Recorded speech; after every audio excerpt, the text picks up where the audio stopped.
Good morning, a very very good morning you all. How are you, कैसे आप सब जरा मुझे बताएं कमेंट सेक्शन में सबसे पहले तो. So I hope all are good. Good morning Shibu, Fauzia Shaikh, Deepak, Simran and all. Very very good morning. तो जुड़ जाइए फटाफट से सेशन में. और आई होप सभी लोग अच्छे हैं और हेल्दी हैं.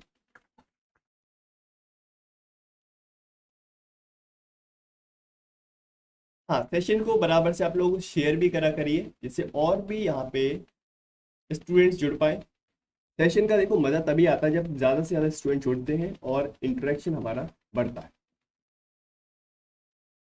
तो आई होप आपको ये जो लेक्चर सीरीज है बहुत ही ज़्यादा हेल्पफुल रही होगी. और इसी सेशंस को, इन सीरीज को आगे नेक्स्ट वीक भी अगर आप लोग चाहते हो कि नेक्स्ट वीक भी इसको कंटिन्यू किया जाए तो कमेंट सेक्शन में ज़रूर बताया करिए कि are these lectures helpful for you guys और नॉट. Good morning. क्योंकि मैं जब भी स्टूडेंट से बात करता हूँ, चाहे वो लाइफ साइंस के स्टूडेंट्स हों, चाहे फिजिकल चाहे केमिकल साइंस के, तो उनको यही प्रॉब्लम है कि सर पार्ट ए को कैसे मैनेज किया जाए. क्योंकि पार्ट ए के लिए बहुत से स्टूडेंट के मन में दिक्कत होती है. कहते हैं सर पार्ट बी और पार्ट सी ये तो हम करेंगे ही समय लगा के, लेकिन पार्ट ए को किस तरह से इन बी और सी पार्ट के बीच में मैनेज करें. ठीक है, तो इसके लिए एक जल्दी वीडियो लेके आऊँगा कि पार्ट ए को किस तरह से मैनेज करा जाए और कितना समय दिया जाए. ठीक है, तो बिल्कुल दिक्कत की बात नहीं है. पार्ट ए को छोड़ना नहीं है पहली बात तो. साथ ही साथ पार्ट ए को किस तरह से स्मार्ट वे में करना है, क्योंकि करना तो है ही, देखो छोड़ना तो बिल्कुल भी नहीं है. 20 क्वेश्चन आते हैं, 15 क्वेश्चन करने हैं, और 15 क्वेश्चन अगर छोड़ दिए फिर तो यानी कि आप इस माइंड से जाओगे 15 क्वेश्चन छोड़ ही देंगे तो फिर कैसे काम चलेगा. तो पार्ट एक तरह से आपके पास स्कोर बूस्टर का काम करता है. ठीक है, तो बाकी स्टूडेंट से आपको अलग खड़ा करके एक अच्छी रैंक दे देगा. ठीक है, तो जुड़ जाइए फटाफट से. आ, हाँ, हम जो पिछले 2 क्लासेस में मैंने आपको क्वेश्चन दिए थे उन क्वेश्चंस को सबसे पहले डिस्कस करेंगे. Don't worry about that. हाँ, आपका जो ये सेम सेशन आपका प्रीमियर होता है रात में बाकी चैनल्स पे. ठीक है, तो बताइए स्टार्ट करा जाए सेशंस को. फटाफट से यहाँ पे लिखें सर रेडी, तो फिर सेशन को स्टार्ट कर दिया जाए. तो 2 क्वेश्चन, यानी कि एक कल क्वेश्चन मैंने एक आपसे पूछा था और एक डे बिफोर यस्टरडे. 2 सवालों के बारे में पहले बात कर लेते हैं, फिर उसके बाद आज के टॉपिक पे आएंगे. बताएं.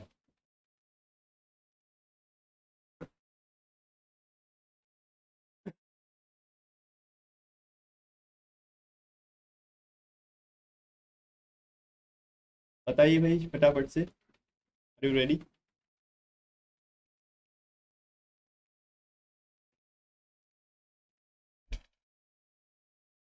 ओके, तो ये सवाल मैंने दिया था आप लोगों को.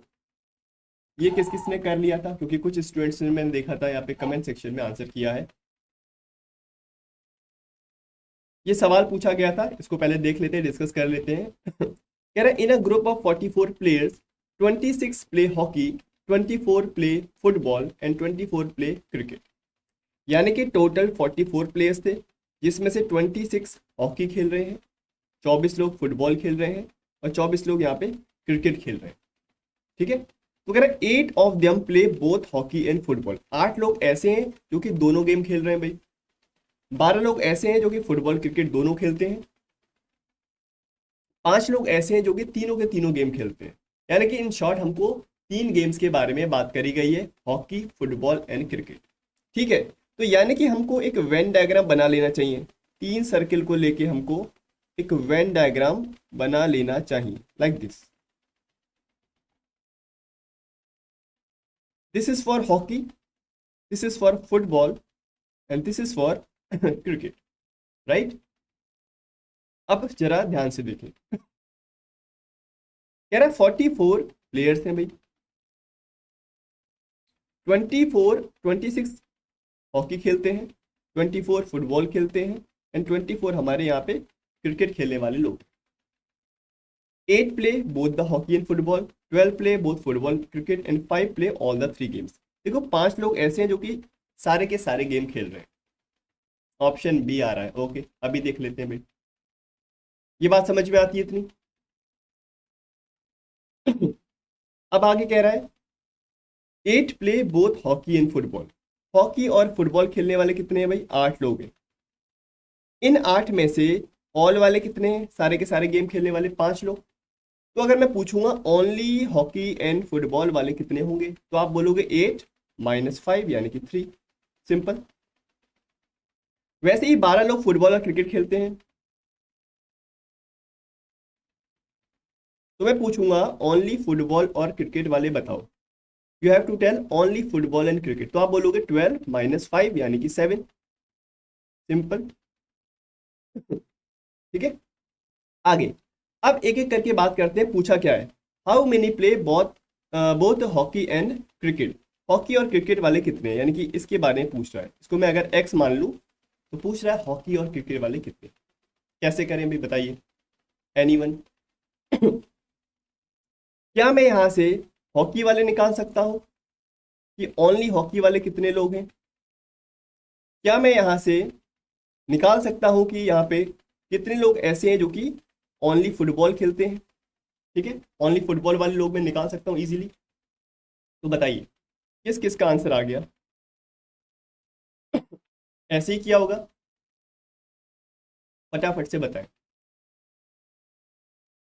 सबसे पहले देखो ओनली फुटबॉल वाले आप यहां से लोग निकाल सकते हो कि केवल और केवल फुटबॉल खेलने वाले कितने लोग।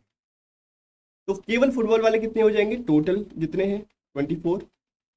ठीक है, इसमें से ये सारे लोग 3, 5 और 7, ये अगर मैं माइनस कर दूंगा तो ओनली फुटबॉल वाले आ जाएंगे, यानी कि 7 और 3 10, 10 और 5 15, यानी कुल मिला के 9 लोग हो गए हमारे फुटबॉल वाले, only football.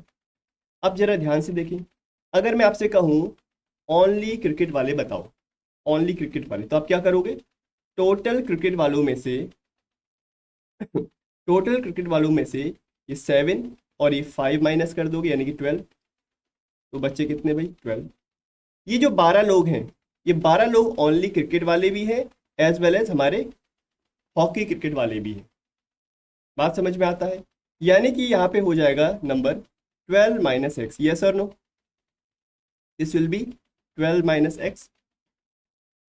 And only hockey वाले अगर मुझे निकालने हैं तो टोटल हॉकी वाले में से ये 3 और ये 5, यानी कि कुल मिला के 8, ये माइनस कर दूंगा यानी कि 18। तो ओनली हॉकी वाले आ जाएंगे 18 माइनस एक्स। क्लियर? अब क्या करना है? बहुत ही सिंपल है। सारे के सारे जो प्लेयर्स हैं हमारे, उनका जो सम है वो 44 के बराबर रख दो।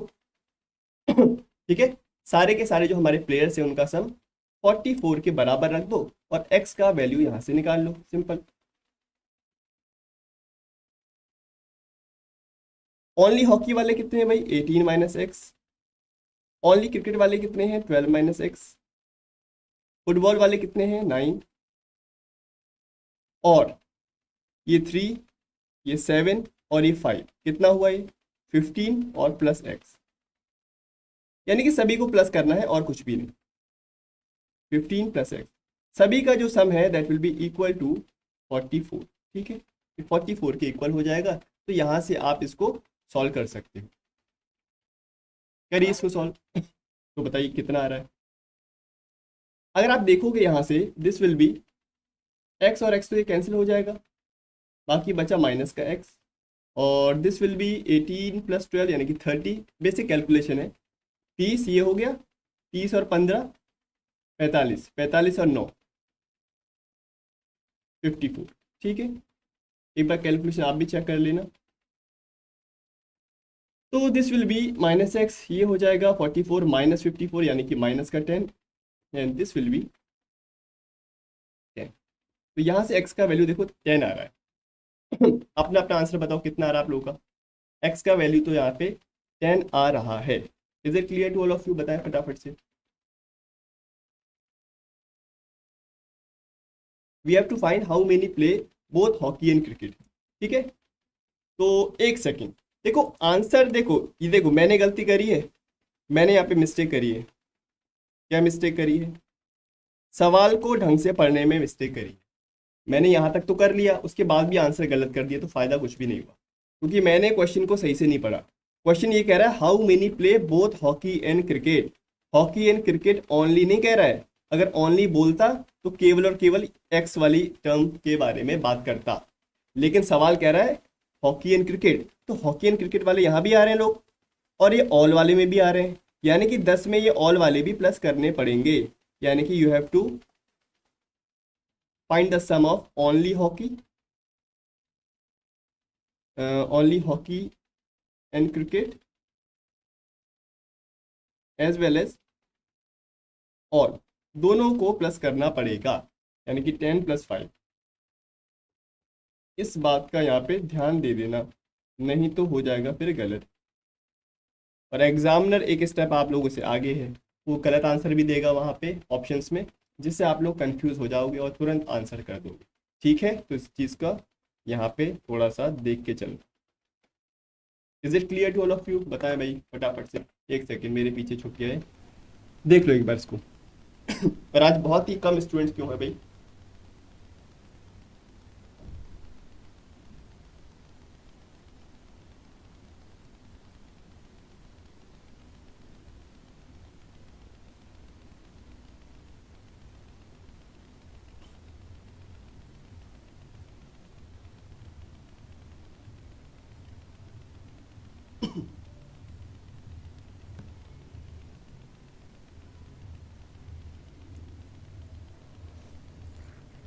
ऑल क्लियर ना?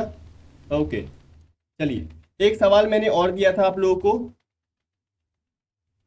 ये वाला, ये पहले फर्स्ट लेक्चर में मैंने आपको बोला था कि ये सवाल करिए।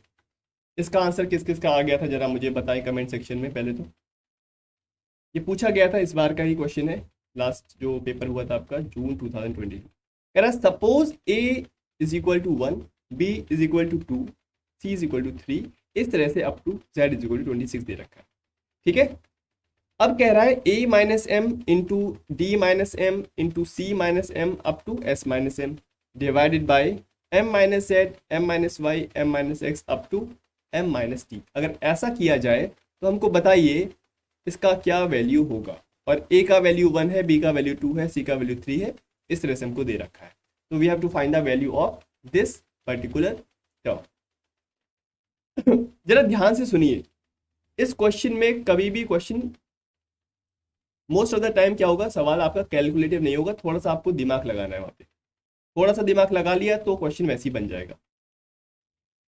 बताएं किस किस का आंसर आया इसका? किया था ऑप्शन 1, ओके 0। अब जरा ध्यान से देखिए, अगर मैं यहाँ पे a की जगह 1 लगाऊंगा और m का जो प्लेस वैल्यू अगर देखोगे ना, m आता है 13th प्लेस पे, यानी कि दिस विल बी 1 - 13, इस तरह से होगा। इस तरह से अगर मैं वैल्यू लगाता रहूंगा लगाता रहूंगा लगाता रहूंगा, तो बीच में एक टर्म ऐसा भी तो आएगा, क्योंकि आप देख रहे हो यहाँ पे सब जगह m आ रहा है। ठीक है, यहाँ पे सब जगह m आ रहा है, तो यानी कि इस तरह से a के बाद d, d के बाद क्या आ रहा है c, इस तरह से ये जो वैल्यू है क्या हो रही है, धीरे धीरे इंक्रीज करती जा रही है। एक second, this must be b, sorry for that, this must be b ना।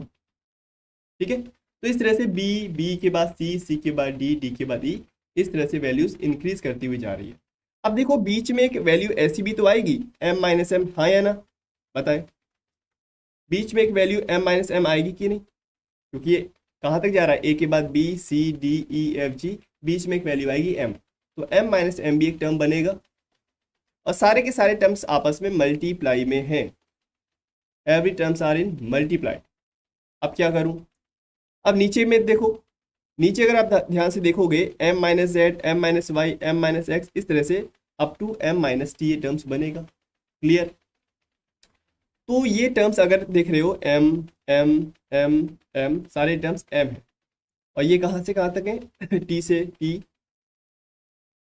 u v w x y z, ये सारे के सारे ऐसे टर्म्स हैं ना। यानी कि नीचे m माइनस एम नहीं बनने वाला, क्योंकि यहाँ पे कहाँ तक टर्म्स है, टी तक, क्योंकि टी के आगे आएगा m, उसके बारे में तो चर्चा कर नहीं रहा है।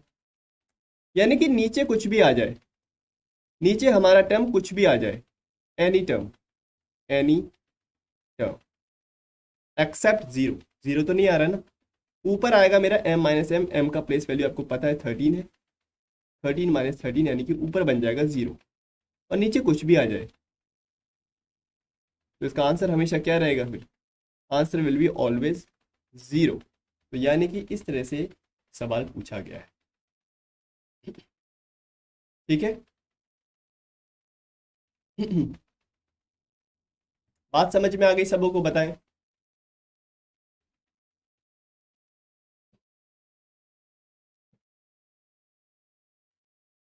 डी नहीं है क्वेश्चन में, दिस इज बी। ठीक है, दिस इज एक्चुअली बी, वो टाइपिंग एरर होगा इस वजह से, क्योंकि इस तरह से A minus B minus C इस तरह से टर्म बन रहा है। ये बात क्लियर हो गई सबों को, बताएं मुझे।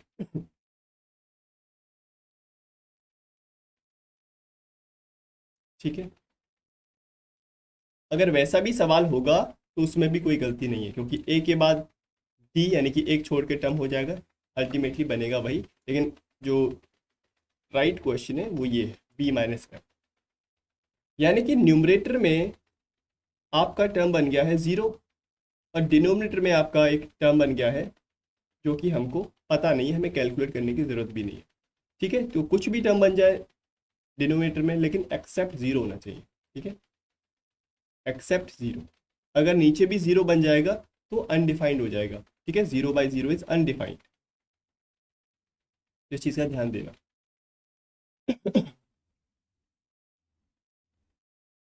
बात समझ में आ गई। ऊपर एस तक ही आएगा, बिल्कुल आएगा, मैंने ये कहा बीच में जो टर्म्स मिसिंग हैं, देखो ए के बाद बी, बी के बाद सी, सी के बाद डी, इस तरह से कहीं एम भी तो आएगा बीच में कहीं, क्योंकि यहाँ पे एस तक की बात करी गई है, तो बीच में कहीं एम भी आ रहा होगा, और एम माइनस क्या होगा फिर, एम होगा कि नहीं, ये एम माइनस एम जीरो बनेगा कि नहीं, ये कह रहा हूँ। ठीक है, चलिए आज के क्वेश्चंस शुरू करते हैं, स्टार्ट करते हैं बिना किसी देरी के। तो फटाफट से कॉपी और पेन लेके एकदम से रेडी हो जाए। So very first question on your screen, ये स्टार्ट।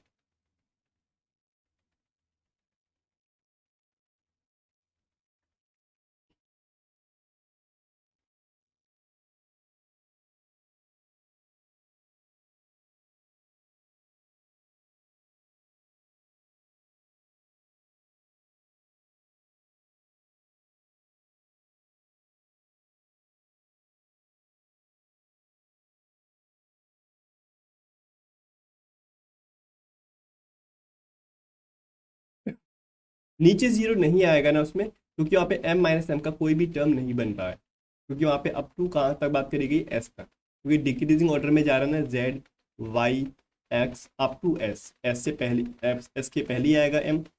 ठीक है, यानी कि s से और टर्म्स आगे बढ़ानी पड़ेंगी तभी तो m आएगा, तो m माइनस एम वाला टर्म नीचे नहीं बनेगा।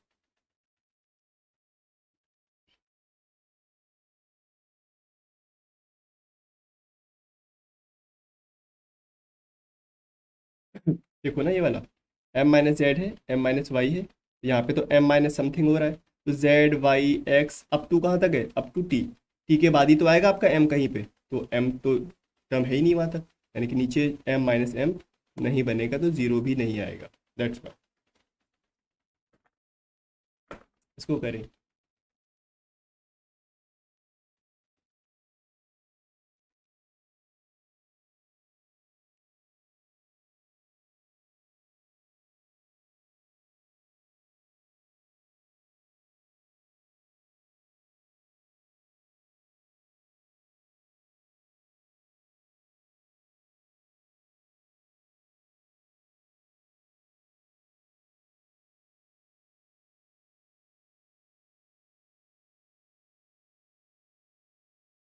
इस सवाल को देखिए क्या बोल रहा है, अ टू डिजिट नंबर, एक टू डिजिट नंबर का एक क्वेश्चन है, तो इसको कैसे किया जाए, थोड़ा सा सोचिए और बताएं।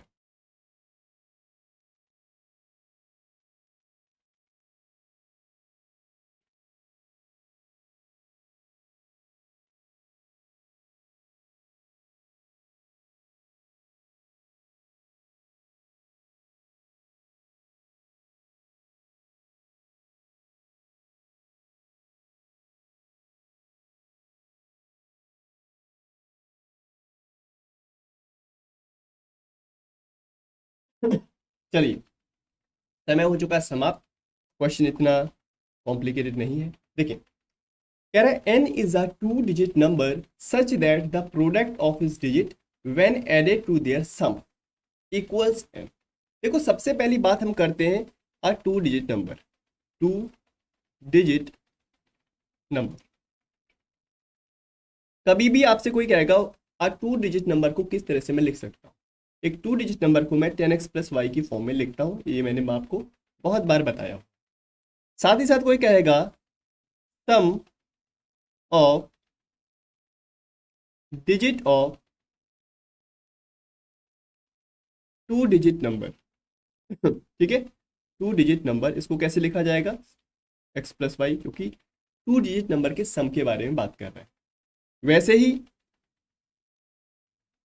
Product of digit of two digit number अगर बोलेगा that will be X into Y. ठीक है, तो ये चीज़ें आपको पता होनी चाहिए। अगर ये पता है तो सवाल आसानी से हो जाएगा। अब जरा ध्यान से देखें, कह रहा है ये जो एन है ना, capital N, N is a two digit number, तो यानी कि एक टू डिजिट नंबर मान लो 10x प्लस वाई। अब कह रहा है such that the product of इस डिजिट, इनका जो प्रोडक्ट होगा that will be X into Y. ये जो प्रोडक्ट है व्हेन एडेड, इसको जब ऐड किया गया टू दियर सम, इसके सम में, सम का मतलब इसके डिजिट के सम में, तो क्या हुआ, कह रहा है सम इक्वल्स एन, ये किसके बराबर हो जाता है, एन के बराबर हो जाता है। और ये एन क्या था, N was a two digit number, यानी कि that will be equal to 10x plus Y. जिस दिन इक्वेशन बनाना आ गया आपको मैथमेटिक्स में, तो सवाल खुद ब खुद बन जाएगा। क्वेश्चन की लैंग्वेज एक बार पढ़ के समझा करिए। कह रहा है ना a two digit number N such that the product of its digit when added to their sum then it will be equals to n का मतलब क्या है यहाँ पे, टू डिजिट नंबर, सिंपल। अब यहाँ से कह रहा है the unit digit of n का जो यूनिट डिजिट है ना वो क्या होगा। देखो, this is the unit digit and this is the tens place.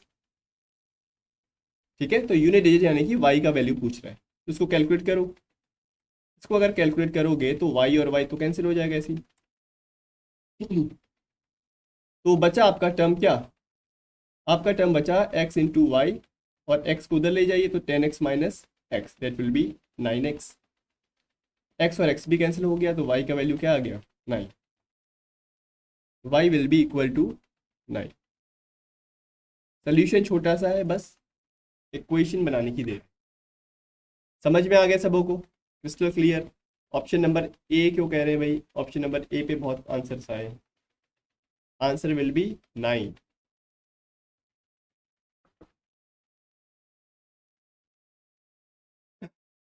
ठीक है, इधर क्रिस्टल क्लियर लिख दें यहाँ पे कमेंट सेक्शन में अगर क्लियर हो गया तो, फिर हम अगले सवाल पे चलते हैं। हाँ बिल्कुल बिल्कुल।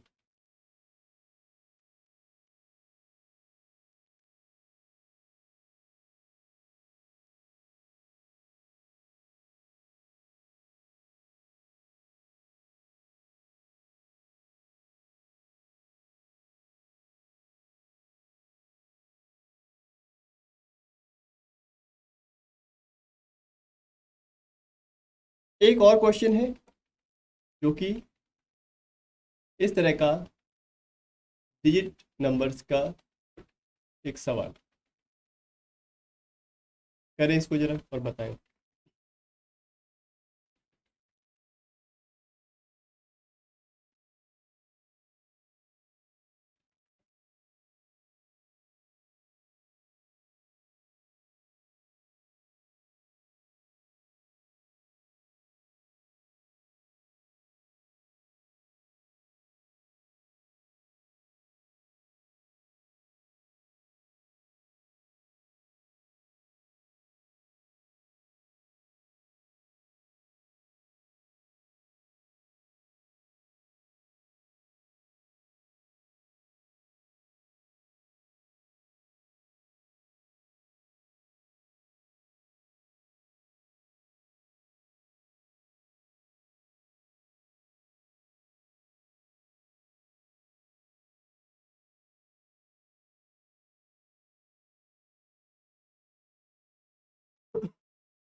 यहाँ पे 4 डिजिट नंबर के बारे में बात कर रहा है। 2 डिजिट नंबर तो पता लग गया 10x+y होता है। यहाँ पे बात कर रहा है 4 डिजिट नंबर के बारे में।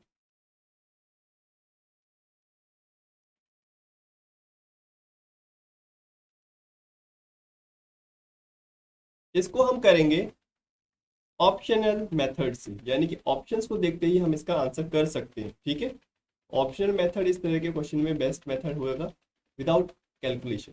कुछ भी नहीं करना है, बस ऑप्शंस को एक एक करके देखना है।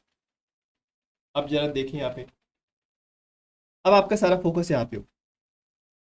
Choose choose the 4 digit number in which the product, इन चारों में से एक 4 डिजिट नंबर को हमें चूज करना है जिसमें the product of the first and fourth digit, यानी कि फॉर एग्जाम्पल अगर मैं इस पहले वाले टर्म को ले लूं,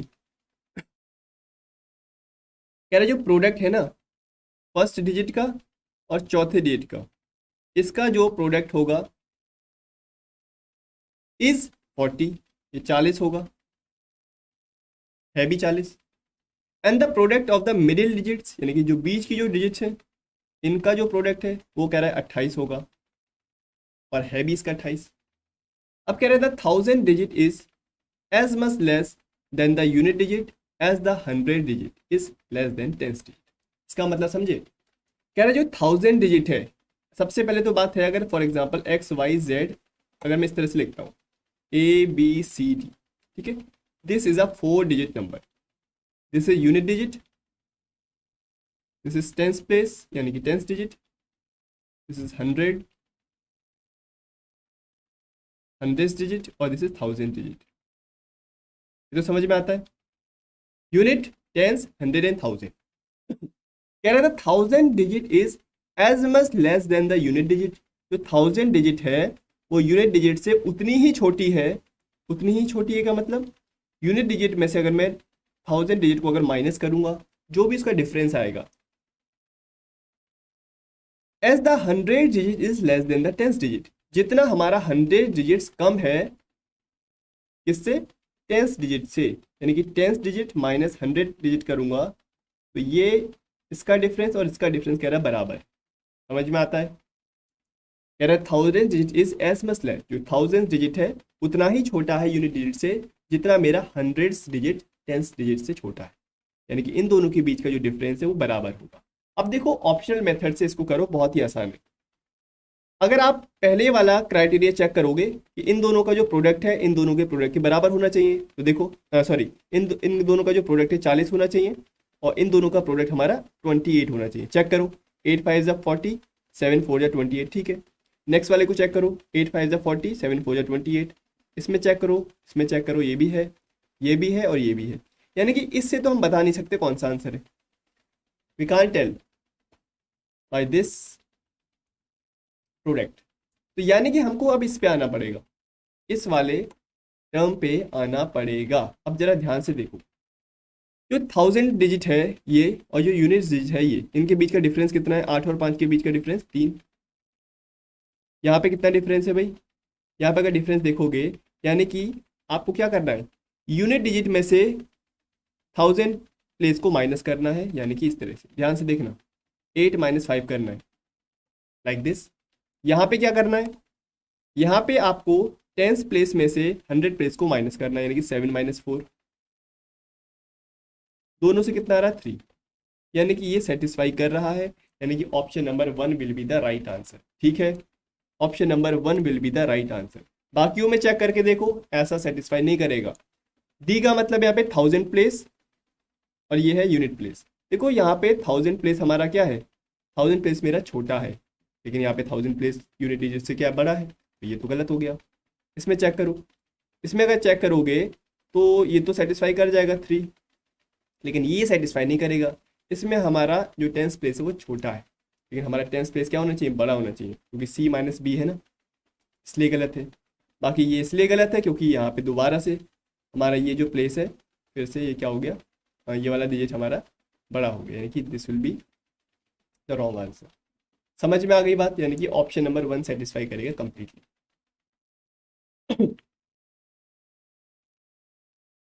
एनीवन जिसको नहीं समझ में आया बताएं, जैसा जैसा क्वेश्चन कह रहा है वैसा वैसा ऑप्शंस पे आप ट्राई करो। जो सेटिस्फाई कर जाएगा सारी कंडीशंस को वही हमारा आंसर है। ठीक है, is it crystal clear to all of you? बताएं भाई जल्दी फटाफट से मुझको। देखो थोड़ी मेहनत तो आपको भी करनी पड़ेगी, थोड़ा समझने की कोशिश आपको भी करनी पड़ेगी। अगर नहीं आता है तो मुझको बताएं।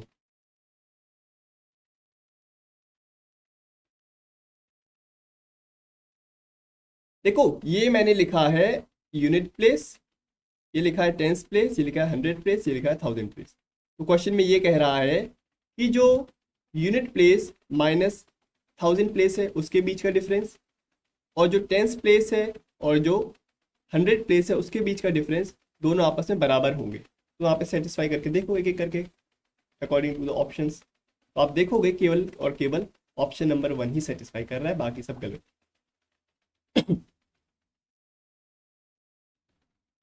ठीक है, चलिए आगे देखें। अब हम करेंगे क्वेश्चंस रिगार्डिंग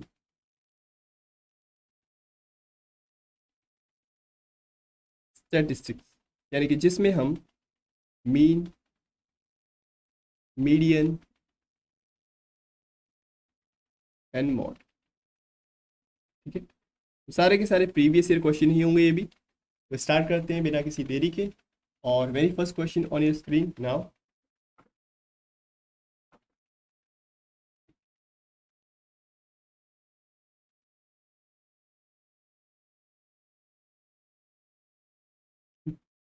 जितने भी प्रीवियस ईयर में क्वेश्चंस करवा रहा हूँ यहाँ पे, उसके लिए आपको बेसिक नॉलेज होनी चाहिए पहले से, क्योंकि जब तक वो नॉलेज नहीं होगी कि क्या होता है मीन, क्या होता है मीडियन, मॉड, तो सवाल करने में फिर प्रॉब्लम तो आएगी। हालांकि मैं यहाँ पे समझा रहा हूँ मैं आपको बेसिक से भी, लेकिन फिर भी एक बार आपको पता होना चाहिए। करिए इसको भाई, क्या कह रहा है सवाल।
ओके, ठीक है,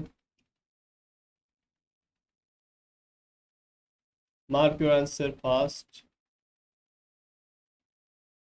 हमको यहाँ पे एक सेट दे रखा है नंबर्स का, जैसे कि आप देख पा रहे हो, और कह रहा है has an arithmetic mean of 6। इनका अगर मैं अर्थमेटिक मीन निकालता हूँ 6 आता है, और अगर मॉड, जिसको मैं बोलता हूँ मोस्ट फ्रिक्वेंटली अकरिंग नंबर, वो है हमारा 7, then we have to find m into n, the value of m into n।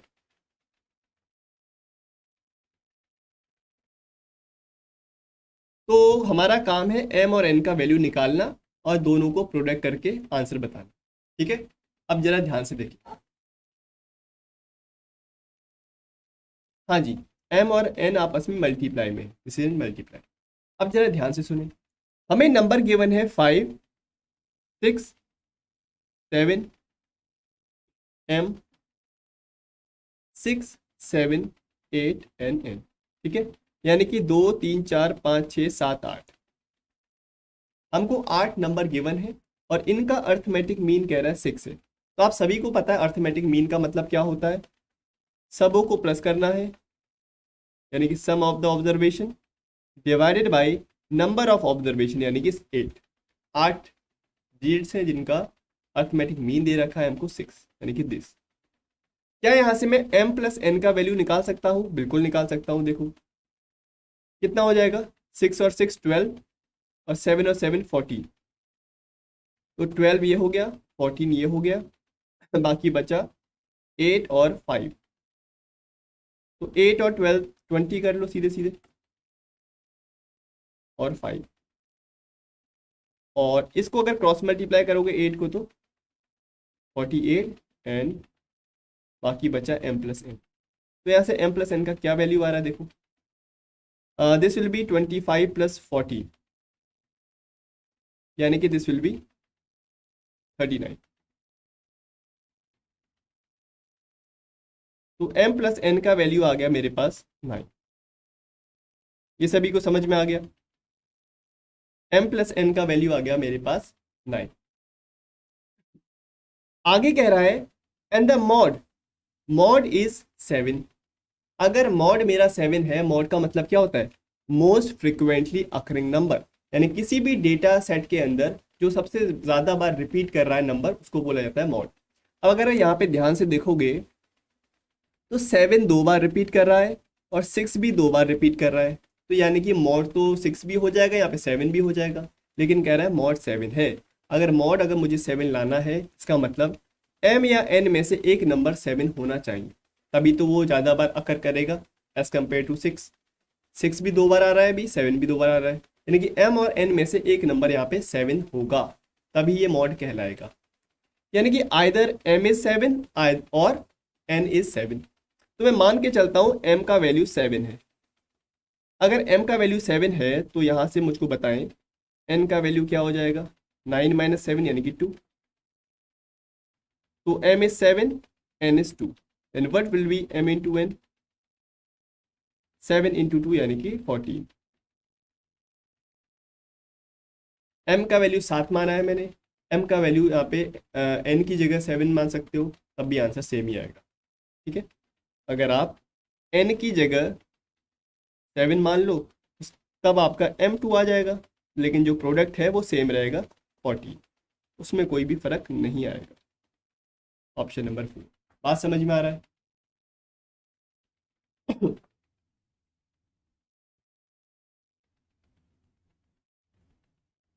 तो ये पता होना चाहिए कि मॉड का मतलब होता है मोस्ट फ्रिक्वेंटली अकरिंग नंबर, यानी कि जो बहुत बार रिपीट करता है, सबसे ज़्यादा बार रिपीट करता है किसी भी डेटा सेट के अंदर value, that is called mod. ठीक है ना?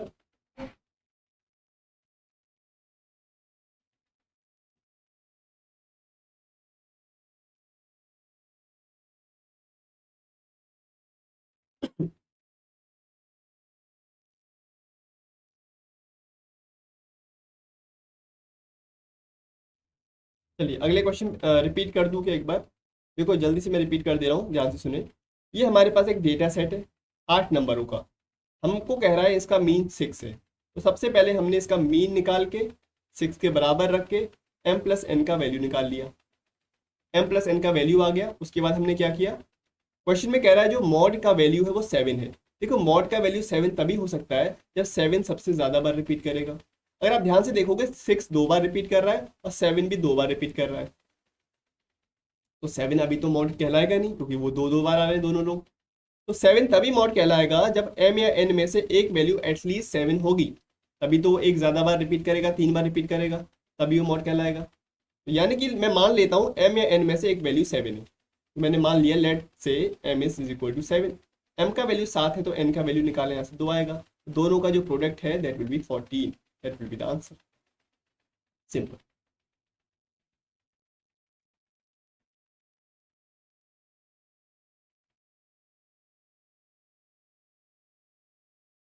करिए इसे। एवरेज का क्वेश्चन है ये, this is from average.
Okay,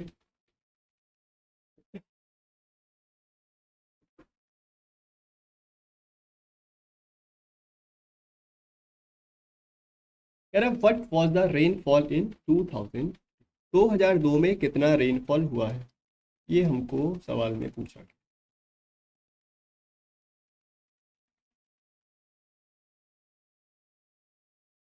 अब देखें सवाल, the average rainfall over a given place during the 3 year period of 2003 to 2005 was 65 centimetre. यानी कि 2003 से लेकर 2005 तक जो एवरेज रेनफॉल है वो 65 सेंटीमीटर है। During the 3 year period 2002 to 2004 the average rainfall is 63 centimetre. Okay, the actual rainfall during 2005 was 60 centimetre. Then what was the rainfall in 2002।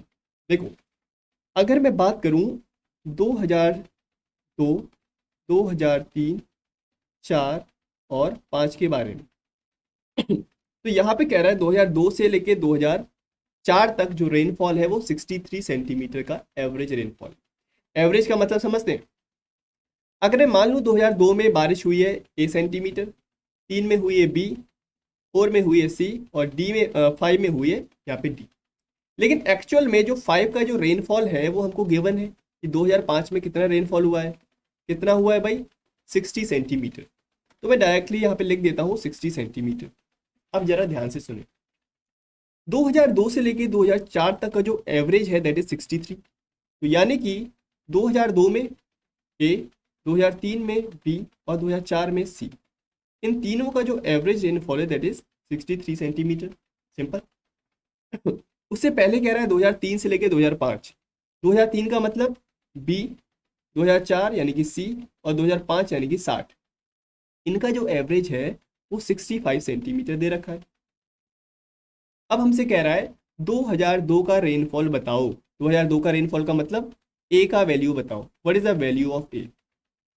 अब इन इक्वेशंस को सॉल्व करके हमको ए का वैल्यू निकालना है। कैसे करूं, देखो यहां से मैं काम कर सकता हूं कि यहां से बी प्लस सी का वैल्यू निकाल लूं और यहाँ पे बी प्लस सी का वैल्यू पुट कर दूं और ए का वैल्यू मेरा आ जाएगा। तो क्वेश्चन की जो इक्वेशंस है अगर आप कॉपी पे लिखोगे ना तब खुद ब खुद आपको समझ में आएगा कैसे करना है। तो आप लोग जितना भी डेटा दे रखा है उसको पहले लिखा करो, तब समझ में आएगा। अब देखो बी प्लस सी का वैल्यू क्या आएगा, इसको अगर मैं सॉल्व करता हूँ this will be b plus c plus 60 that will be equal to 65 into 3 195। तो बी प्लस सी का वैल्यू कितना आ गया 195 माइनस 60 यानी कि दिस विल बी व्हाट 30। ठीक है 135। अब इस वाली इक्वेशन में आइए, इस वाली इक्वेशन में a प्लस बी प्लस सी का वैल्यू डायरेक्टली लगा दो 135 और 3 इंटू 63। तो a का वैल्यू क्या आया 189 माइनस 135 यानी कि 54 centimetre. 54 centimetre will be the right answer. समझ में आया।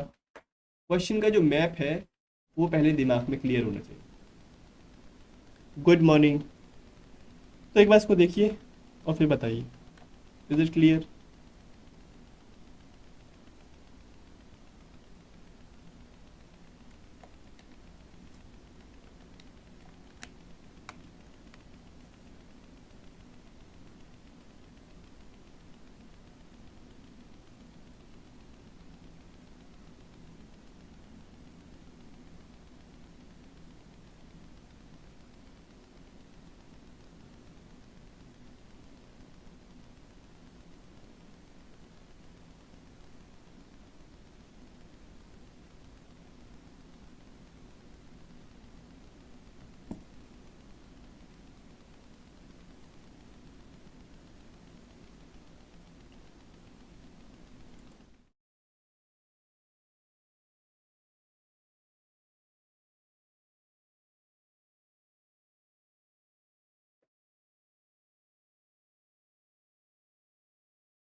ठीक है, आगे नेक्स्ट क्वेश्चन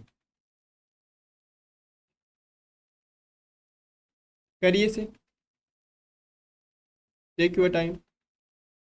ये सभी लेक्चर्स का आपको पीडीएफ मिल रहा होगा टेलीग्राम पे, ठीक है, रेगुलर आपको वहाँ पे पीडीएफ मिल जाता है, वहाँ से कलेक्ट कर लिया करिए।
ठीक है, और बताएं भैया आंसर फटाफट से। आज के क्लास का सबसे आसान सवाल।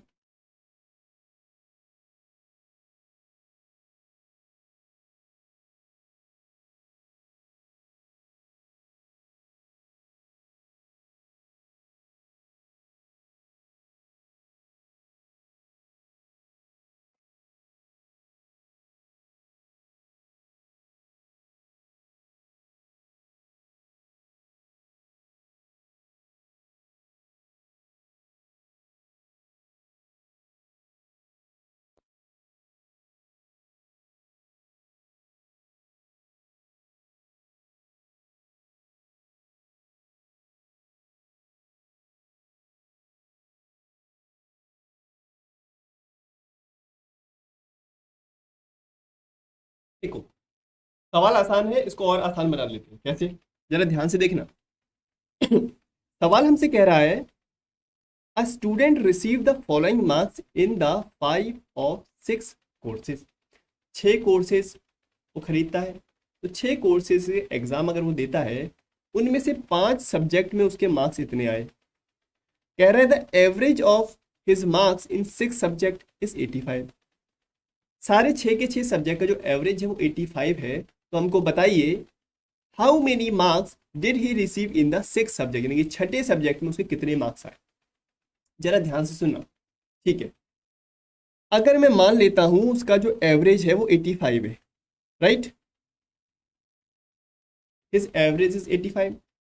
पहले सब्जेक्ट में उसके मार्क्स आए हैं कितने, 91, यानी कि एवरेज यहां पे है उसका, मार्क्स आए हैं उसके 91। सेकंड सब्जेक्ट में उसके मार्क्स आए हैं 86, यानी कि एवरेज से थोड़ा सा ऊपर। यहाँ पे आए हैं उसके फिर 81, यानी कि एवरेज से नीचे। फिर आए इसके 79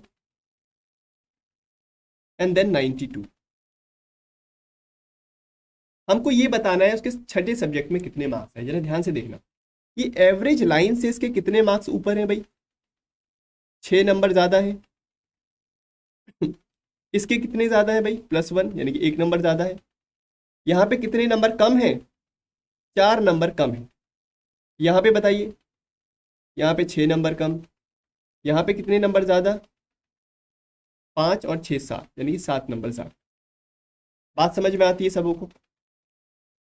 अब जरा इनको ध्यान से देखो, ये है +6, ये है +1, ये है -4, ये है -6 और ये है +7। कितना हो गया ये, -6 +6 कैंसिल हो गया, और 7 और 1 8, 8 -4 यानी कि प्लस का 8, सॉरी, यानी कि प्लस का 4। कितना आया भाई, आया इसका प्लस का 4, यानी कि इसका जो एवरेज है, जो एवरेज वैल्यू है 5 सब्जेक्ट की, वो 4 ज्यादा है। किससे 4 ज्यादा है, एवरेज मार्क्स से। यानी इसके जो छठे सब्जेक्ट में उसके मार्क्स होंगे, marks in this subject marks in 6 subject will be, कहाँ पे होगा उसका सब्जेक्ट, कहीं नीचे होगा, कितना नीचे, -4 नीचे, यानी कि 85 से 4 नीचे, यानी कि 81, क्योंकि ये +4 आ रहा है ना, तो +4 एक्स्ट्रा है, वो +4 -4 से कैंसिल आउट होगा कि नहीं, that's why it is average marks -4, यानी कि 81। ये समझ पाते हैं? अगर ये समझ में आता है तो देखो कैलकुलेशन से कितना बच गया आप। नहीं तो फिर रेगुलर मेथड है, अगर ये नहीं समझ में आता है, सबों को प्लस करो और 6 से डिवाइड करो, एवरेज के बराबर रखो, एक्स का वैल्यू निकालो। ठीक है, तो this is the right method, और विदाउट कैलकुलेशन। जो मुझसे यहाँ पे कहता है कि सर विदाउट कैलकुलेशन बताएं, तो विदाउट कैलकुलेशन यहाँ पे किया। बिल्कुल CUT PG के लिए बिल्कुल हेल्पफुल है, क्योंकि एप्टीट्यूड तो हर जगह एक जैसा रहता है, तो डोंट वरी अबाउट दैट। तो अगर यहाँ पे आप प्रैक्टिस करोगे तो फायदा आपको मिलेगा। ये समझ में आ गई बात? जो एवरेज मार्क्स है ना, उससे देखो कितना ऊपर या नीचे है। तो जितना भी लास्ट में आपका कैलकुलेशन करके, यानी कि इस छोटा सा कैलकुलेशन करके जो भी सम आया 4 आया, यानी कि एवरेज में से 4 को माइनस करना है। अगर ये माइनस में होता तो आप उसको प्लस कर देते, सिंपल।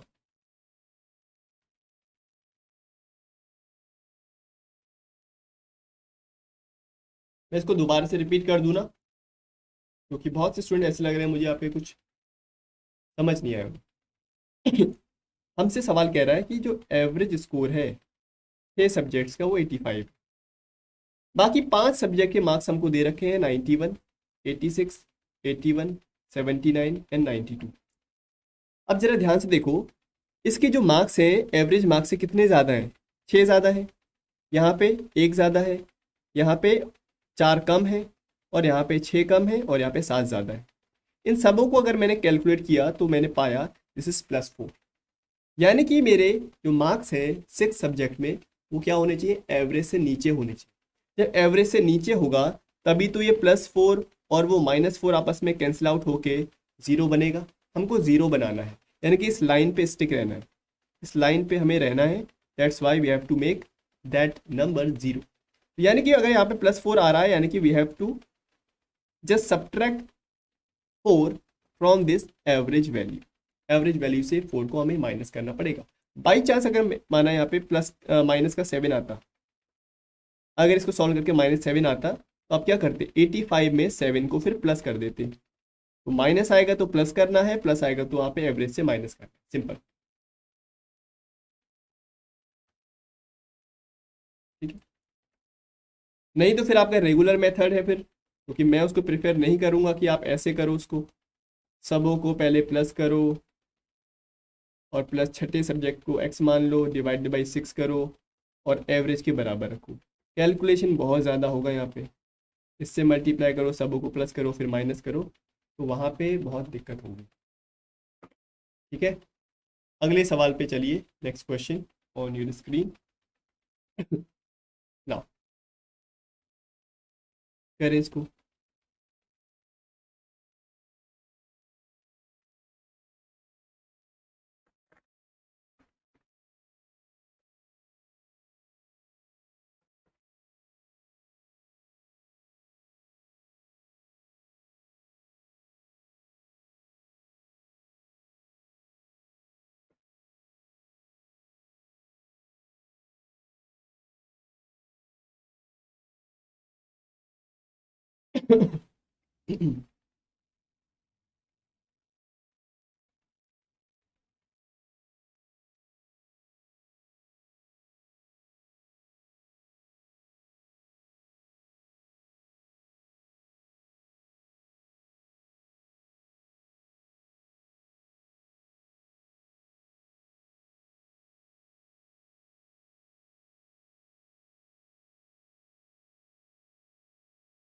एप्टीट्यूड के लिए अलग से कोर्स किया है या आपका सब्जेक्ट था? देखो एप्टीट्यूड के लिए तो अगर बात करी जाए, जितने भी आपके गवर्नमेंट एग्जाम है ना, खासकर बात करी जाए SSC, बैंकिंग, वहाँ पे तो यही चीज़ आता है सब, यानी कि पूरा का पूरा प्योर एप्टीट्यूड। और वहाँ पे जो लेवल होता है एप्टीट्यूड का, दैट इज फैंटास्टिक।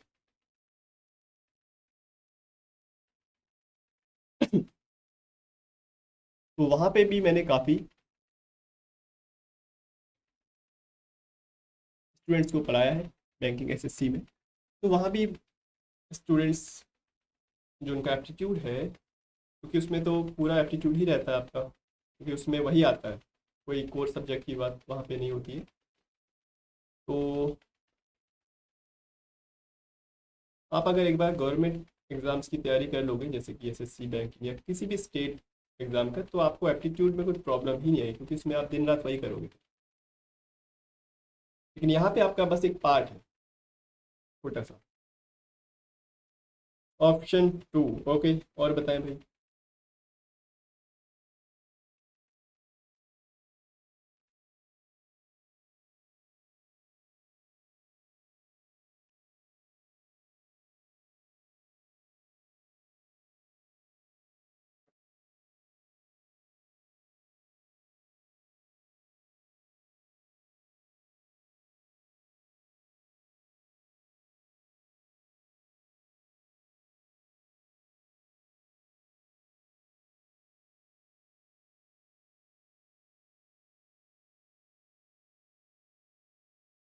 वन के जी, ओके, ठीक है। चलिए अब आते हैं सवाल पे। क्वेश्चन को करना ही मेन चीज़ नहीं है, क्वेश्चन को समय के अंदर बनाना और राइट अप्रोच से बनाना, वो मेन चीज़ है। सबों का आंसर कह रहे हैं sir option number 2, 1 kg 1 kg 1 kg, okay. देखिए, हमसे कह रहा है वेट ऑफ 13% आर दिस। 13 लोगों का जो वजन है वो हमको दे रखा है 70, 72, 74, 76, 78, 80 अप टू 94। आप अगर देखोगे ध्यान से, सबकी वेट के बीच में जो गैप है 2-2 किलो का गैप है। देखो, 2 किलो 2 किलो 2 किलो का बीच में गैप दिख रहा है 13 लोगों का। क्या मैं इनका एवरेज निकाल सकता हूँ?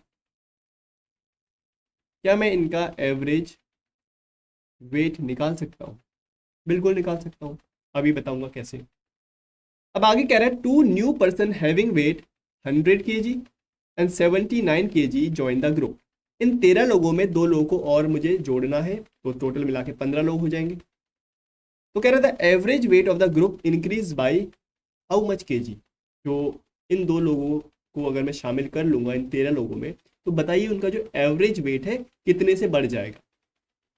पहले इनका तो एवरेज वेट हमको पता लग जाए, तभी तो मैं बता पाऊंगा कितने से बढ़ेगा। सुनिए, इन 13 लोगों का जो एवरेज वेट होगा वो कैसे आएगा। जैसे कि मैं आपसे कहूंगा 1, 2, 3, 4, 5, इनका एवरेज बताओ, तो आप बोलोगे एवरेज हो जाएगा इसका 3। 1, 2, 3, 4, 5 का एवरेज क्या हो जाएगा 3, यानी कि जो मिडिल वैल्यू होती है दैट इज द एवरेज। जब भी आपका जो गैप इक्वल होता है, गैप कितने का है 1, 1, 1 का है, बीच का जो मिडिल वैल्यू होता है उसका दैट इज द एवरेज।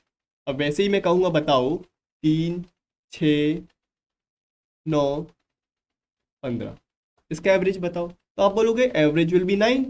जो बीच का जो नंबर होता है दैट इज द एवरेज। इसी के बारे में मैं यहाँ पे आपसे बात कर रहा हूँ। अभी 13 नंबर है, इनका जो एवरेज हो जाएगा, इसका जो मिडिल वैल्यू है, 13 का मिडिल वैल्यू कहाँ पे आएगा?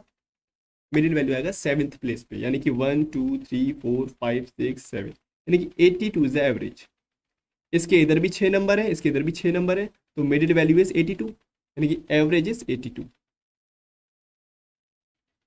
बात समझ में आती है? अब जरा ध्यान से देखिए, ये 13 लोगों का एवरेज है, ठीक है, 13 पर्सन एवरेज। अब इस एवरेज से जो नया एवरेज है कितने से बढ़ जाएगा, अब हमको वो निकाल। अब देखो, एक 100 किलो का आदमी चलता हुआ आता है और कहता है मुझे अपने ग्रुप में शामिल कर लो। तो कहते हैं ठीक है, आ जाइए आ जाइए, लेकिन आपका वेट एवरेज वेट से 18 किलो ज़्यादा है, तो इस 18 किलो को कहीं पे रख के आइए और बाकी हमारे ग्रुप में आके जुड़ जाइए। हमारे एवरेज को कभी भी चेंज मत करिए। हमारा एवरेज 82 है, इसको 82 ही रहने दो, बाकी अपना जो वेट है बाकी 18 किलो कहीं रख के आओ। तो कहता है ठीक है, 18 किलो वो रख के आ गया, बाकी 82 kg लेके इस ग्रुप में शामिल हो गया, तो एवरेज में कोई भी फर्क नहीं पड़ा। जब तक हम इसमें 82 ऐड करते रहेंगे, एवरेज में कोई फर्क नहीं पड़ेगा, क्योंकि एवरेज हमेशा सेम रहेगा। अब यहाँ पे इनका एवरेज में कोई फर्क नहीं पड़ा, अब एक पर्सन यहाँ पे और ऐड हो गया, यानी कि नाउ देर आर 14%। अब एक 79 केजी का पर्सन चल के आता है, कहता है मुझे भी अपने ग्रुप में शामिल कर लो। कहता है नहीं करेंगे, क्योंकि आपका जो वेट है वो 79 केजी है, जो कि 3 किलो कम है हमारे एवरेज वेट से। तो इनका जो एवरेज वेट है वो है 82, आपका वेट है 79, तो 3 किलो कहीं से लेके आओ और फिर इस ग्रुप में शामिल हो जाओ। कहता है लेके तो आ जाऊंगा, बाद में मैं 3 किलो आपको दे दूंगा, जो शॉर्टेज है 3 किलो की वो मैं बाद में पूरी कर दूंगा, लेकिन अभी ग्रुप में मुझे शामिल कर लो। कहते ठीक है चलो। टोटल 15 लोगों का जो एवरेज वेट है वो 82 ही रहेगा। बाकी ये जो साइड में कैलकुलेशन है इसको हम बाद में करते रहेंगे। यानी कि 15 लोगों का जो एवरेज है वो 82 है। अब जो नया एवरेज है, न्यू एवरेज है, वो कैसे आएगा? जो मेरा पुराना एवरेज है उसी में कुछ प्लस माइनस मुझे करना पड़ेगा। जरा ध्यान से देखो, इसका 18 किलो एक्स्ट्रा वेट है, इसका 3 किलो शॉर्ट वेट है, तो कुल मिला के कितना ओवरऑल वेट हो जाएगा? 15 किलो। यानी कि ये जो 15 किलो एक्स्ट्रा वेट है इसको मुझे 15 लोगों में बराबर तरह से बांटना है। यही तो एवरेज होता है। एवरेज का मतलब होता है इक्वल डिस्ट्रीब्यूशन। तो 15 किलो का वेट 15 लोगों में अगर मैं बांटूंगा तो सबों के खाते में एक एक किलो आएगा कि नहीं? सभी को एक एक किलो वेट मिल जाएगा, यानी कि जो एवरेज वेट है 1 किलो से बढ़ जाएगा। यानी कि न्यू एवरेज विल बी 82 + 1 यानी कि 83 केजी। कितने से बढ़ गया है भाई? 1 किलो से। तो this is the right answer, option number 2। बात समझ में आई? Without calculation, without any headache हम इस सवाल को इस तरह से कर सकते हैं। एवरेज बहुत ही शानदार टॉपिक, अगर समझ में आ गया तो कैलकुलेशन की ज़रूरत बहुत ही कम पड़ने वाली है। Is it crystal clear to all of you? बताएं फटाफट से।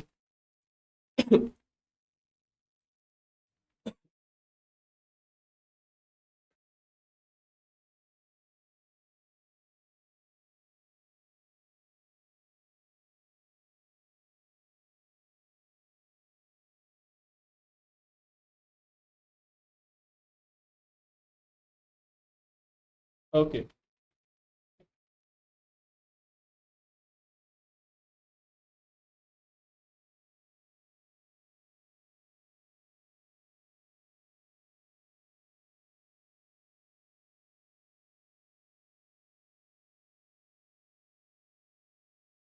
ठीक है।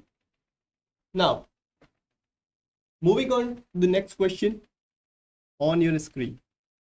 और सेशन अगर पसंद आता है तो आप सेशन को लाइक भी करें, जिससे यही एक मोटिवेशन का रीज़न है हमारा। चलिए, क्या कह रहा है सवाल, इसको देखें।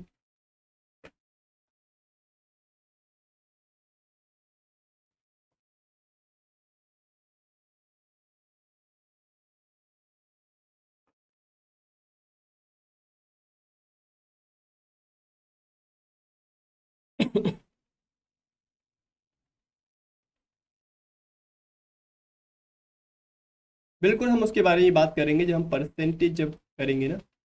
क्या कह रहे हो क्वेश्चन?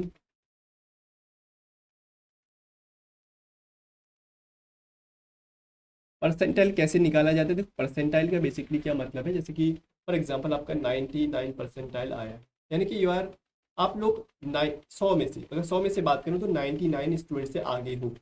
ठीक है, यानी कि आप टॉप 1% में लाइक कर रहे हो, इसका मतलब ये होता है। अगर आपका 99.5 परसेंटाइल है, इसका मतलब आप जितने भी स्टूडेंट्स हैं उसमें से 99.5 स्टूडेंट्स से आगे हो, यानी कि आप टॉप 0.5 स्टूडेंट्स में से। It is called percentile. ठीक है, तो इस सवाल को करें और मुझे बताएं।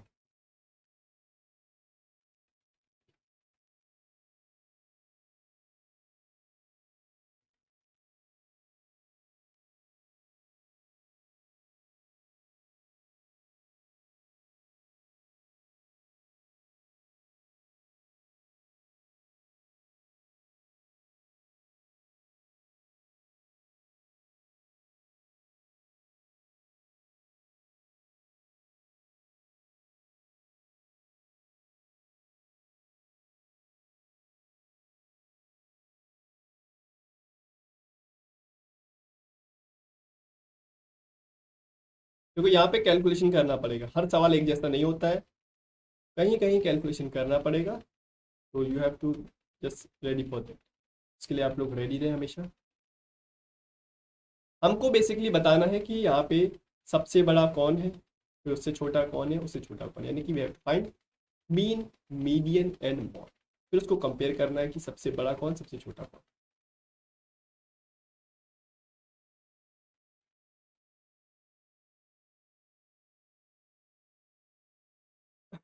आप लोग मॉड और मीडियन तो इजीली निकाल सकते हो देख के। बाकी बात रही मीन की, वहाँ पे यू हैव टू कैलकुलेट, आपको वहाँ पे कैलकुलेट करना पड़ेगा।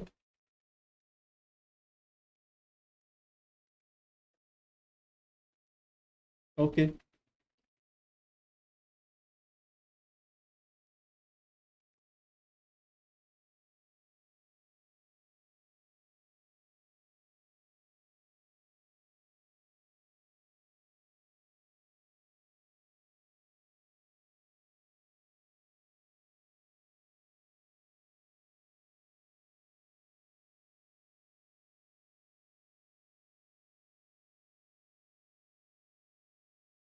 कह रहा है which of the following set, for the following set of observed values this which of the statement is, इनमें से कौन सा statement true. Okay, answer option number one. Okay, देखो मीन के बारे में बात करूंगा मैं बाद में, लेकिन पहले हम बात कर लेते हैं मॉड और मीडियन के बारे में। मॉड का मतलब आपको पता है मोस्ट फ्रिक्वेंटली अकरिंग नंबर या मोस्ट फ्रिक्वेंटली अकरिंग वैल्यू। देखो सबसे ज्यादा बार रिपीट जो कर रही है वो वैल्यू आपको सीधे सीधे दिख रही है यहाँ पे, कौन, 70। 4 बार रिपीट कर रहा है यानी कि मॉड विल बी 70।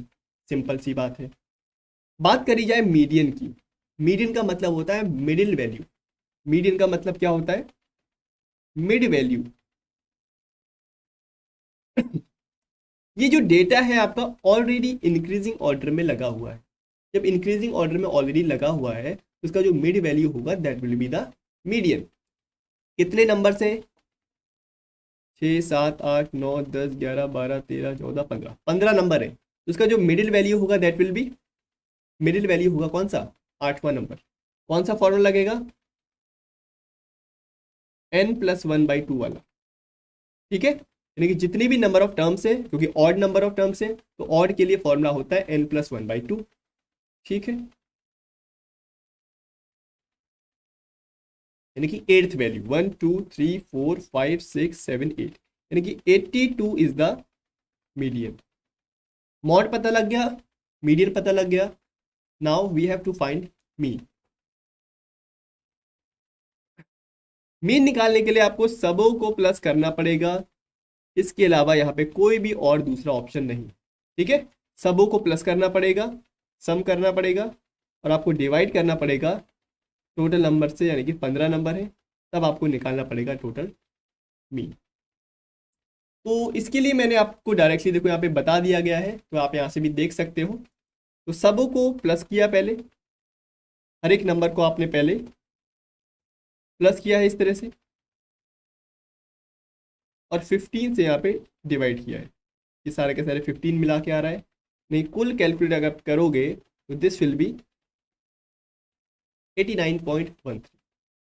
ठीक है, इसको कैलकुलेट करोगे, सबों को प्लस करके 15 से डिवाइड करोगे, दिस विल बी 89.13। कंपेयर करो, सबसे बड़ा कौन, मीन, मीन से छोटा कौन, मीडियन, और मीडियन से छोटा हमारा मॉड। ठीक है, यानी कि mod, median and mean, option number 1। Is it clear.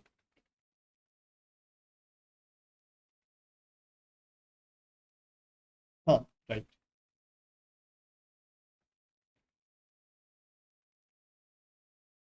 ये देखो कैलकुलेशन अगर देखना है तो you can calculate like this.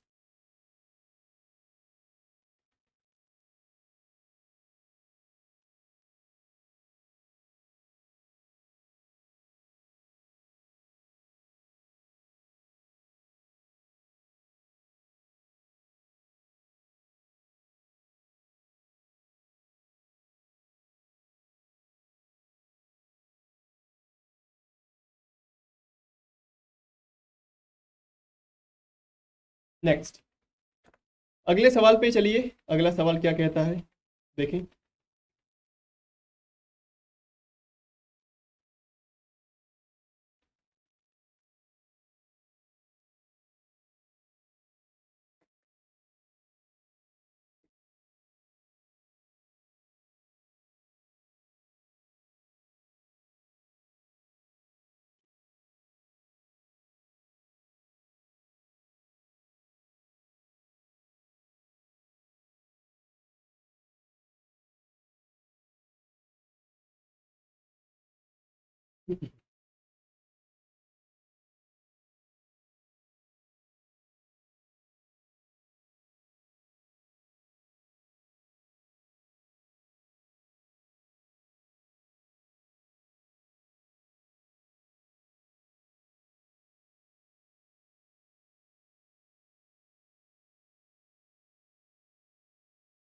Arithmetic and geometric mean of two numbers are 65 and 25 respectively. What are these two numbers? Simplest question. Optional method से करिए इसको, option से देख के, ऑप्शन से सोचिए।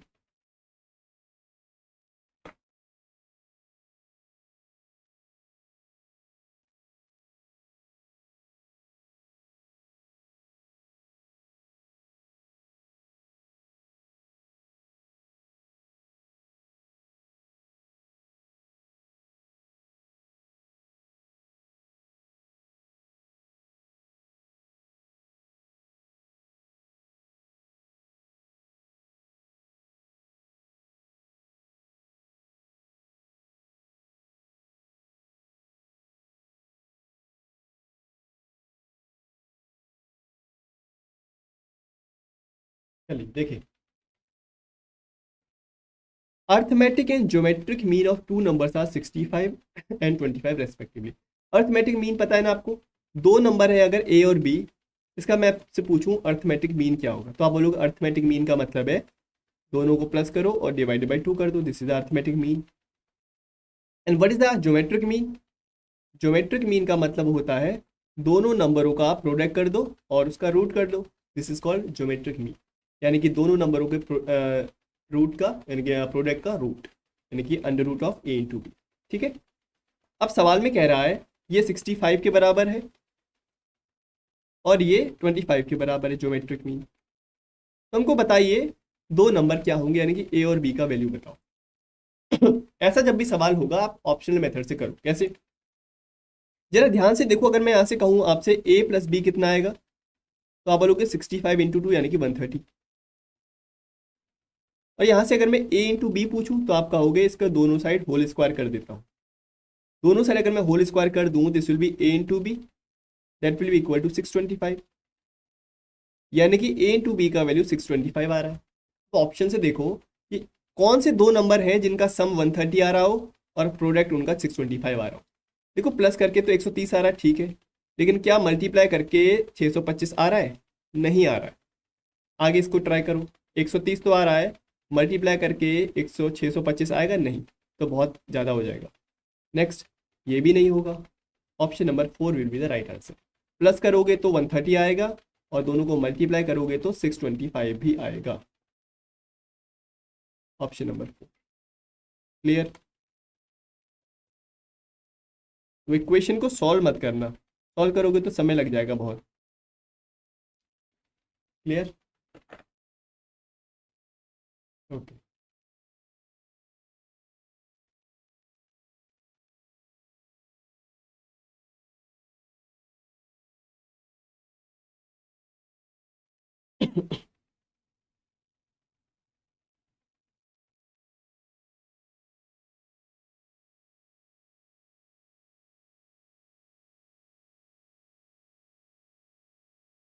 क्या 90 होगा भाई? 90 तो इन दोनों का सम थोड़ी करना है, हमको बताना है। ये तो हमको अर्थमेटिक मीन दे रखा है 65, सिंपल सी बात। हमको कह रहा है अर्थमेटिक मीन 65 है और ज्योमेट्रिक मीन 25 है। तो अर्थमेटिक मीन का मतलब, अगर मैं मान लूँ दो नंबर है ए और बी, इनका arithmetic mean a plus b divided by 2 करके 65 के बराबर आता है। तो यहाँ से a प्लस बी का वैल्यू 130 आ जाएगा। ज्योमेट्रिक मीन दे रखा है 25, यानी कि root of a b that will be equal to 25। तो यहाँ से मैंने a इंटू बी का वैल्यू निकालना है, तो क्या करूँ, यहाँ से और यहाँ से दोनों जगह मैंने यहाँ पे होल स्क्वायर कर दिया। होल स्क्वायर करने से क्या होगा, स्क्वायर और रूट हट जाएगा और यहाँ पे 25 का स्क्वायर यानी कि 625 आ जाएगा। बात समझ में आई? इस तरह से।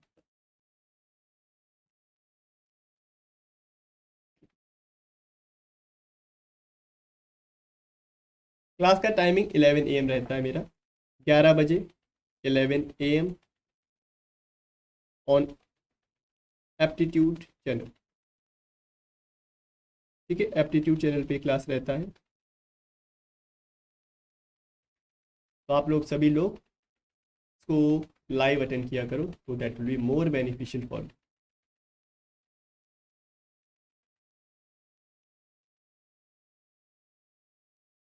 ठीक है,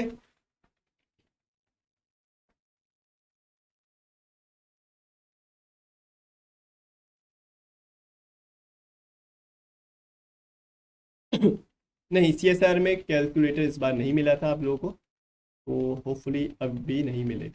ठीक है, तो इतना कैलकुलेटर की कोई परेशानी नहीं है, अगर आपको नहीं मिलेगा तो किसी के लिए भी नहीं रहेगा, तो आप कैलकुलेशन की फिक्र ना करो, क्योंकि आप अगर कैलकुलेटर नहीं मिल रहा है, ऐसे ही कैलकुलेशन आपको देगा जिसमें आप इजीली कर लोगे।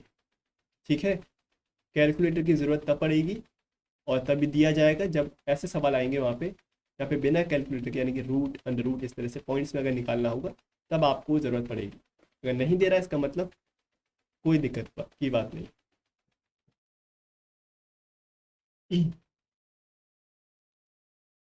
नहीं, कोई कैलकुलेटर नहीं मिलेगा इस बार, क्योंकि नहीं मिला था लास्ट टाइम भी। इस बार सोचा था बहुत से स्टूडेंट्स से मिलेगा, लेकिन ऐसा कोई नहीं हुआ था। 9 PM पे भी क्लास है क्या आपकी? 9 PM पे कोई क्लास नहीं है, ये जो सेम लेक्चर हमारा प्रीमियर होता है अलग चैनल्स पे। ठीक है, तो चलिए अगले सवाल पे आए, नेक्स्ट क्वेश्चन। एक काम करते हैं, इस सेशन को इतना ही रखते हैं और इस क्वेश्चन को मैं आपको होमवर्क में देता हूँ। बहुत ही शानदार सवाल है, तो इसको करिएगा और मुझे कमेंट सेक्शन में बताना। ठीक है, फिर इसको कल डिस्कस करेंगे। प्रैक्टिस करते रहिए, जितने भी हम यहाँ पे सवाल कर रहे हैं इसका PDF आप ले लिया करो टेलीग्राम ग्रुप से, एक बार फिर से देखा करो। साथ ही साथ खुद से कोशिश करो कि जितना ज़्यादा से ज़्यादा आप सवाल को लगाओ, यही एक तरीका है एप्टीट्यूड को सुधारने का। ठीक है, चलिए till then thank you so much. हाँ बिल्कुल ठीक है, राइट। ठीक है, तो कल मिलते हैं, तब तक के लिए thank you so much and have a great day and happy learning guys. Keep practising and keep focusing on your next target, that is CSR NET. Okay, thank you so much.